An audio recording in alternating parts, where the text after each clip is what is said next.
So we're here in East London and we're going to visit Sneak Attack Games.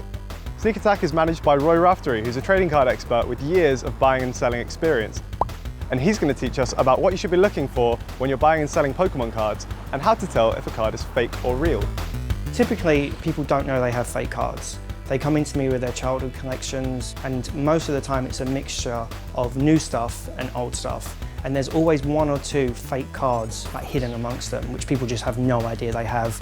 For me, there's like 3 tiers. There's the tier where you can just spot it just from a mile away. You can spot it a little bit, you have to do a little bit of background research, and then there's other cards that are just quite hard to spot.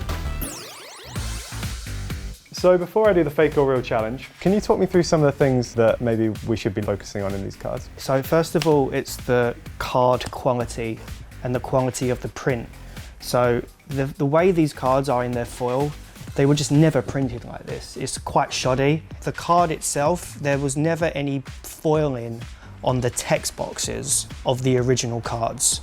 So you'll see here, the whole thing is shiny. That just wasn't the case back in the day because it's hard to make out what the card does. The cards from the very first era of Pokemon, they just weren't printed like this. So instantly alarm bells ring.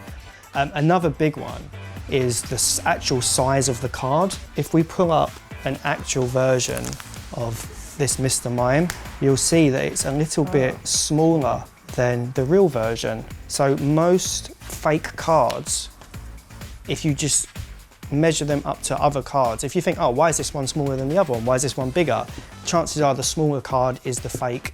I'm noticing on this Farfetch card there's like a shiny gold border. Is that an immediate red flag, or has that ever been done in Pokemon? So I remember as a kid, my brother had cards from the Legendary set. So this Dark Blastoise came from the Legendary collection. I know I said the whole card was never printed in foil, but when these were printed, these were like 98, 99. And then the Legendary collection came about mid-2002. And it was kind of a swan song appreciation of everything that came before it. But getting a card like this was really hard. It wasn't like once per every pack. This is like the premium foil edition of this card. And a lot of the fakes that came after took inspiration from this. The major thing about these all foil Legendary cards is that the actual text box is foil, but the picture box is not, which is very different for Pokemon. And on all the fakes, again, everything is foil. Everything is really bright and it hurts your eyes to look at it, whereas they didn't quite do that on the Legendary collection or any Pokemon card. So, using what you've taught me, we're going to look at some cards where we've got a fairly obvious fake and a real. I'm hoping that I'm going to be able to guess these ones. If not, I might just have to go home. So we got 2 Kangaskhan cards here.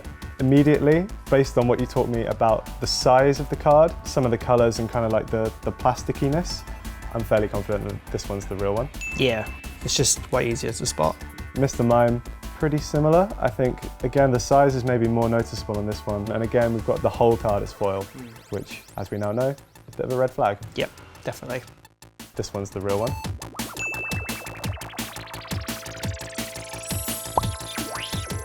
So we're moving on to the medium tier. Medium tier now. In terms of difficulty to spot the fake. And you've given me a curveball here. You've shown me 3 of the same card. We've got 3 Venonats. And I'm going to try and guess which one's real, which one's fake, or which one's plural are real and which one's plural are fake. Okay. I'm going to rule this middle one out immediately, just because I'm seeing the text is kind of like blurry. It doesn't look particularly well printed. So that one's, I think, a fake. Then we're left with 2. Now these are pretty similar. These are pretty similar sizes.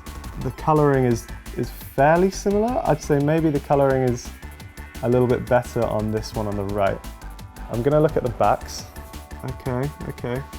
So I think this one is more of like a richer blue, which is something which you've sort of said we should be looking for. The text again is very similar, but based on the colouring, I think this is the real one. I think this is also a fake. So I'm gonna put that up there. Was I right? You was right, correct, yes. Yeah, a lot of the stuff you said was spot on. So for the cards that you can see that they've put a lot of effort in to forge in, they've still slipped up a few things. So on the middle Venonat, you see the name. The name is it's a lot bolder and at the same time blurrier. It's quite hard to read. They just simply don't print cards this blurry or this faded. it's a clear indication of a fake. This one is a little bit better, but the card just instantly feels different. And also with real Pokemon cards, they're printed on loads of different layers. So they have a particular tang and like feel to them, whereas the fake ones, they don't, because they're quite loose. There's not as much printing paper used. They are pretty similar looking cards. The border is like maybe slightly thinner on this one and a slightly paler yellow. The text looks like very similar. The trouble with these at this point is that you're not sure if it's a fake or if it's just like an older card maybe that's had a bit of sun damage or something. Let's try the backs. Okay, I think maybe the back is more of a giveaway because this one is looking like that kind of royal blue that you're used to. So I think for the Nidorina, I'm going to say this one is the real one and this one is the fake one. Correct. Got it? Yep. Spotting the Nidorinas. You are correct. This one is the real one and this is the fake one. Now what we showed with the Venonats was the card stock, the quality of the card and how easy it bent and how it didn't make that noise. This is because all of the official Pokemon cards are printed on layers. They have a front, they have a back and they have a medium layer in the middle and it's usually black or blue, it depends. And it's quite easy to find and you can all do it at home. If you take your mobile phone and get your torch and shine it on the card. So as you shine it on the card, because it doesn't have that inner layer, it passes through really easily and it passes through the card from quite far away, as well as being close to it.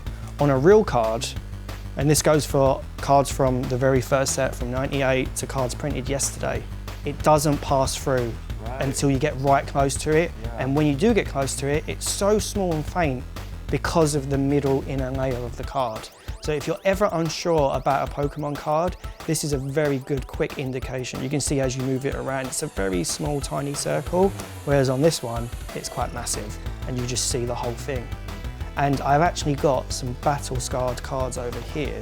So here is a fake Parasect. When you rip it, you can just see no inner layer of the card. It's just the front and the back of the card. Here, I've got a real Hoppip. And when you rip it, you actually see the middle inner layer of the card. You see the black. That's still relevant in cards printed today.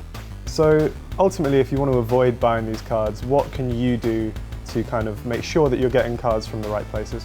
So my tips would be only go to a local game store. Wherever you are in your country, go to your local game store, kind of like us at Sneak Attack, or go to somewhere where you know they're just a reputable seller. So there we have it.